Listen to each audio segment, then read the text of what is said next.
Et ce petit peuple comprend qu'il s'agit de la transformation de la nature, que dans les temps que nous vivons, il est impératif que la nature dans laquelle l'humanité tout entière est plongée, dans une nature tout à fait charnelle, une nature qui ne désire que les éléments de la nature, une nature qui ne désire que les éléments de ce monde-ci, cette nature soit changée et qu'elle puisse être conforme à celle de Dieu.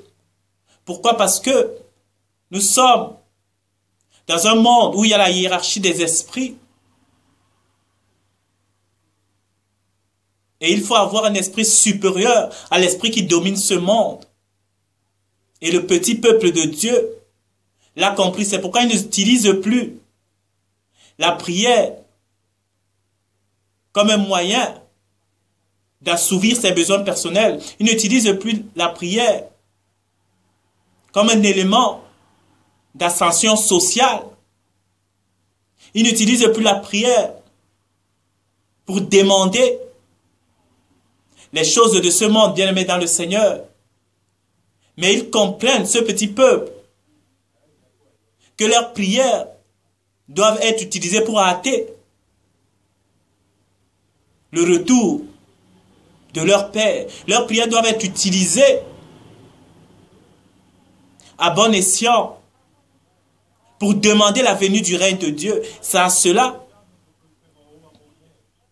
que ce petit peuple s'attelle, bien-aimé dans le Seigneur. Ils sont dans le secret.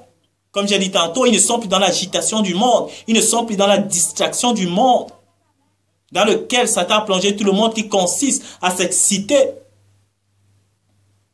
à la recherche des choses de ce monde, et à s'exciter sur les événements, sur l'actualité, sur tout ce qui se passe dans le monde. Non, ce petit peuple n'est plus là, bien-aimé dans le Seigneur. Ce petit peuple comprend clairement la supercherie, le jeu du diable, parce qu'ils sont révélés de Dieu, parce que leurs yeux, leur conscience a été éveillée, ouverte par le Père. Et quand la conscience est ouverte, on voit clairement le monde, on voit clairement les gens qui nous entourent, on voit clairement les choses qui nous entourent. Et on commence à avoir une haine contre ces choses. Et on commence à désirer véritablement la venue du Père. C'est donc à cela que s'attelle le petit peuple de Dieu bien-aimé dans le Seigneur. Ce sont des gens, une autre caractéristique, parce que le mot, quand on dit le peuple que Dieu se choisit, ça a souvent tendance à amener une connotation de favoritisme. Non, bien-aimé dans le Seigneur, je l'ai déjà expliqué dans un certain passage pourquoi on est dit ici que Dieu choisit. Dieu est omniprésent, omnipotent, omniscient, il connaît toutes choses d'avance. Mais ce n'est pas Dieu qui choisit ces personnes-là d'avance. Mais c'est le fait que Dieu voit en ces personnes un désir que d'autres personnes n'ont pas. Il voit la disposition des cœurs de ces personnes-là, bien-aimées dans le Seigneur. C'est comme vous allez voir la plupart des disciples, par exemple. Ils avaient tous, quand Christ venait les appeler, une occupation. Ils se préoccupaient des choses de ce monde. Ils avaient tous un emploi, d'autres étaient pécheurs, la plupart. Chacun faisait ses business. Mais quand Christ venait devant eux, et il disait, laisse telle chose, désormais tu n'es plus pêcheur de poissons, tu deviens pêcheur d'hommes. Ces gens-là, même n'ayant pas encore compris la plénitude de cet appel-là, ils ne se posaient pas de questions, bien évidemment du Seigneur, ils obéissaient, ils suivaient. C'est ça que Christ voyait en ces personnes. Il voyait la capacité d'obéissance, la capacité de soumission qu'ils avaient, puisqu'ils se reconnaissaient en le Messie Yeshua, ils se reconnaissaient en Jésus. Ils se reconnaissaient dans le discours, dans les paroles de Jésus. Alors ils obéissaient sans même savoir où cela les menait, bien aimé dans le Seigneur. C'est comme ça. Il y a une disposition que Dieu voit en des hommes, en son petit peuple. Et cette disposition-là, bien aimé dans le Seigneur, beaucoup de gens ne la recherchent pas, beaucoup de gens ne l'ont pas. On peut prendre l'exemple de David, bien aimé, prenez d'abord l'exemple de tous les disciples, la plupart. Ils avaient des vies. Mais quand Christ venait les appeler, ils obéissaient. David, il disait, quand Dieu voit sa disposition, il disait que quand moi, j'étais dans les champs, j'étais en train de perdre mon troupeau, quand un lion ou un ours venait m'arrachait une brebis, je courais après lui. J'arrachais la brebis de sa gueule, que ce soit le lion ou l'ours. Et s'il était impétueux, je déchirais la gueule de ce lion ou de cet ours, bien aimé dans le Seigneur. Comme je disais au début de ce partage, ce sont des gens qui n'ont pas peur de mourir. Ce sont des gens qui n'ont pas peur d'aller au feu avec le Seigneur. C'est ça que Dieu voit en des personnes. Ce sont les gens qui n'ont pas peur de marcher contre le courant de ce monde pour la gloire d'Élohim. Ce sont des gens qui n'ont plus peur du qu'en dira-t-on, qui n'ont plus peur du regard de la société, parce qu'ils ont compris que Dieu est au-dessus de tout. C'est ça que Dieu voit en des personnes bien-aimées dans le Seigneur. Ce n'est pas du favoritisme. Élisée, pareil, il était dans les champs, en train de s'occuper de son bétail. Quand Élie est venu, il lui a dit, viens, suis-moi. Il a tout laissé. Il allait dire au revoir à ses parents. Il est parti, il a tout laissé. C'est de ça qu'il s'agit, bien-aimé dans le Seigneur. Aujourd'hui, qu'est-ce qui empêche les gens d'avoir cette disposition-là?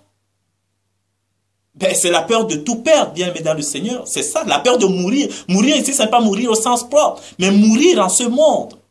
La peur de perdre les avantages que nous avons dans ce monde.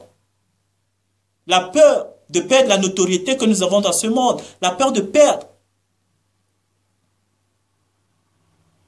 les choses de ce monde.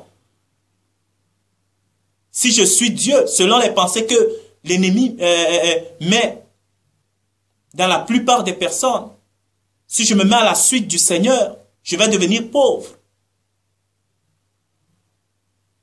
C'est ça les pensées du diable.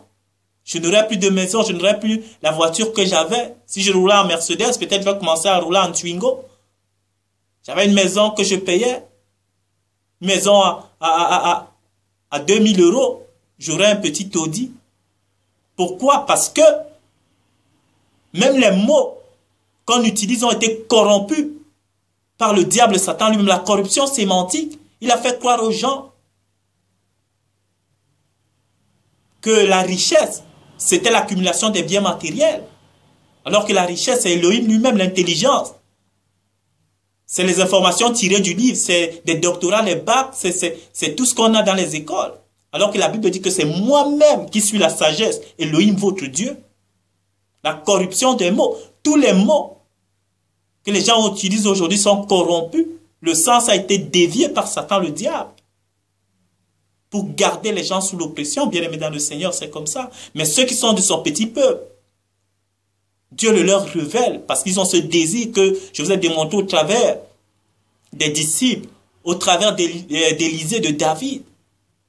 Ce sont des gens qui n'avaient pas peur de mourir, bien aimés dans le Seigneur. Shadrach, Meshach, Abed-Nego, on a dit celui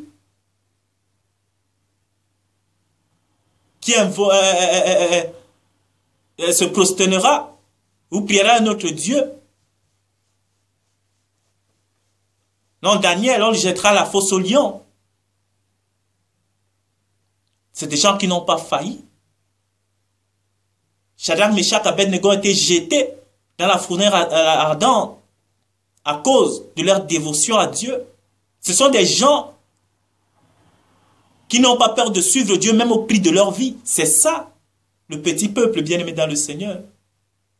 Pendant que les autres regardent à ceux qu'ils vont perdre, ce sont des gens qui vont avec Dieu hors de la porte. La Bible dit que mes brebis entendront ma voix et me suivront. C'est de ce peuple-là qu'il s'agit, bien-aimé dans le Seigneur. Donc c'est ça, le petit peuple de Dieu. Et à chaque époque, il y a eu des gens qui se sont disposés de manière favorable à ce que Dieu puisse les utiliser. Au temps de Sodome et Gomorrhe, il y avait Lot et sa famille. Au temps du déluge, Noé, ses filles et ses beaux-fils.